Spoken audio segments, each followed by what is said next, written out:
দেখো ছেলেকে চান করিয়ে ওঠার পরে ছেলে কি বিভৎস কান্না, খাইয়ে দাইয়ে এই ঘুম পাড়িয়ে এখন লোশান মাখবে না।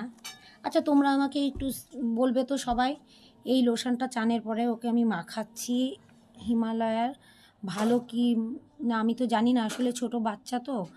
হ্যাঁ, এইটা মাখাচ্ছি, এটা ভালো কি মন্দ আমাকে একটু কমেন্ট করে বলবে। যাদের যাদের বাচ্চা আছে তোমরা কি মাখাও অবশ্যই বলবে। আর এটা মুখে মাখাচ্ছি, ভালো কি মন্দ অবশ্যই বলবে কিন্তু। আর দেখো না ওর না একটু চামুটি মতো হয়েছে, কেন জানি না, হঠাৎ করে দেখতে পাচ্ছ কি না জানি না, যার কারণে এই তেলটা আনা হয়েছে। এই তেলটা ভালো কি মন্দ তোমরা অবশ্যই বলবে আমাকে, প্রত্যেকটা অবশ্যই বলবে। আর জানো গলায় না ঘা মতো হয়েছিল, যার কারণে এই এই ইটা নিয়ে আসা হয়েছে। দেখো ঘাটা এখন অনেকটাই কমে গেছে কিন্তু দেওয়ার পরে। আর আমার বড় ছেলে আমার জন্য নিয়ে এসেছে কি জানো, গজা।